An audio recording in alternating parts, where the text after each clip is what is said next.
ಅಧ್ಯಕ್ಷ ಸ್ಥಾನ ಬದಲಾವಣೆ ಶುರುವಾಯಿತು. ಗುಸುಗುಸು ಹಸ್ತಪಾಳ್ಯದಲ್ಲಿ ಅಧ್ಯಕ್ಷರ ಬದಲಾವಣೆ ಸದ್ದು ಗದ್ದಲ ಹೆಚ್ಚಾಗ್ತಾ ಇದೆ. ಕೈ ನಾಯಕನ ಹೇಳಿಕೆ ರಾಜಕೀಯದಲ್ಲಿ ಸಂಚಲನ ಶುರುವಾಗಿದೆ.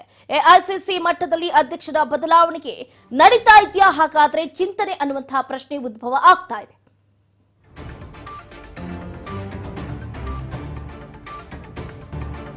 ಕೆಪಿಸಿಸಿ ಅಧ್ಯಕ್ಷ ಸ್ಥಾನ ಬದಲಾವಣೆ ಶುರುವಾಗ್ತಾ ಇದೆ. ಗುಸುಗುಸು ಹಸ್ತಪಾಳ್ಯದಲ್ಲಿ ಅಧ್ಯಕ್ಷರ ಬದಲಾವಣೆಯ ಸದ್ದು ಗದ್ದಲ ದೊಡ್ಡ ಮಟ್ಟದಲ್ಲಿ ಪಸರಿಸ್ತಾ ಇದೆ. ಕೈ ನಾಯಕನ ಅದೊಂದೇ ಒಂದು ಹೇಳಿಕೆ ರಾಜ್ಯ ರಾಜಕೀಯದಲ್ಲಿ ಸಂಚಲನವನ್ನ ಕ್ರಿಯೇಟ್ ಮಾಡಿದೆ. ಎಐಸಿಸಿ ಮಟ್ಟದಲ್ಲಿ ಅಧ್ಯಕ್ಷರ ಬದಲಾವಣೆಗೂ ಕೂಡ ನಡೀತಾ ಇದೆಯಾ ಚಿಂತನೆ ಅನ್ನುವಂತಹ ಪ್ರಶ್ನೆ ಉದ್ಭವ ಆಗ್ತಾ ಇದೆ. ಈಗಾಗಲೇ ನಾವು ಘಟಾನುಘಟಿ ನಾಯಕರು ಕೊಡ್ತಾ ಇರುವಂತಹ ಹೇಳಿಕೆಯನ್ನ ಗಮನಿಸ್ತಾ ಇದ್ರೆ ಎಲ್ಲೋ ಒಂದು ಕಡೆ ಮಿಸ್ ಹೊಡಿತಾ ಇದೆ.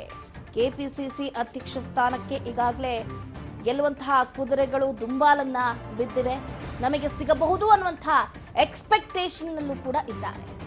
ಎಐಸಿಸಿ ಮಟ್ಟದಲ್ಲೇನೆ ಈಗಾಗಲೇ ಅಧ್ಯಕ್ಷ ಸ್ಥಾನಕ್ಕೆ ಅಧ್ಯಕ್ಷ ಸ್ಥಾನ ಇದೆಯಲ್ಲ, ಇದರ ಬದಲಾವಣೆಗೆ ಎಲ್ಲೊಂದು ಕಡೆ ಚಿಂತನೆ ನಡೀತಾ ಇದೆಯಾ ಅನ್ನುವಂತಹ ಪ್ರಶ್ನೆ ಉದ್ಭವ ಆಗ್ತಾ ಇದೆ. ಯಾಕಂತಂದ್ರೆ ಕೈ ನಾಯಕರು ಆ ರೀತಿಯಾದಂತಹ ಹೇಳಿಕೆಯನ್ನ ಕೊಡ್ತಾ ಇದ್ದಾರೆ. ಹಲವಾರು ನಾಯಕರು ನೀವು ಕೂಡ ನಾವು ಗಮನಿಸಿದ್ವಿ, ರಾಜಣ್ಣನವರು ಕೂಡ ಒಂದು ಹೇಳಿಕೆಯನ್ನ ಕೊಟ್ರು.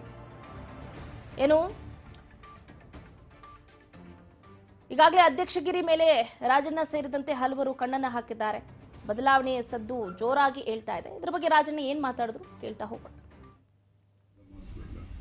ನೋಡೋಣ, ಅದು ಆ ಮಾತಂತೆ ಯಾರ್ಯಾರು ಹೆಂಗೆ ಏನೇನು ನಡೆದಿದೆ ನಾವು ರಿಸಲ್ಟ್ ಬಂದಾದ್ಮೇಲೆ ರಾಜಕೀಯದಲ್ಲೂ ಕೂಡ ಪೋಲರೈಸೇಷನ್ ಬಿಜೆಪಿನಲ್ಲೂ ಕೂಡ ಅದು ಪ್ರಾರಂಭ ಆಗ್ತದೆ, ಕಾಂಗ್ರೆಸ್ ಅಲ್ಲೂ ಆಗ್ತದೆ, JDS ಅಲ್ಲೂ ಆಗ್ತದೆ. JDS ಅಲ್ಲಿ ಏನು ಶಾಸಕರೇನೆಲ್ಲ ಅಲ್ಲೇ ಇಟ್ಬಿಡ್ತಾರೆ, ಅವ್ರಿಗೂ ಏನಾರು ಮನೆ ಹುಡ್ಕೋಬೇಕಲ್ಲ, ಮುಂದಿನ ಅವ್ರದ್ದು ಭವಿಷ್ಯ ನೋಡ್ಕೋಬೇಕಲ್ಲ.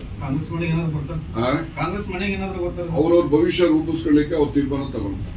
ಅಧ್ಯಕ್ಷರ ಬದಲಾವಣೆ ಆಗ್ಬೇಕು ಅಂತ ಅಲ್ಲಪ್ಪ, ಅವರು ನಮ್ಮ ACC ಹೈಕಮಾಂಡ್ ಹೇಳಿದಾರಲ್ಲಪ್ಪ, ನಾನು ಹೇಳೋದೇನಿದೆ.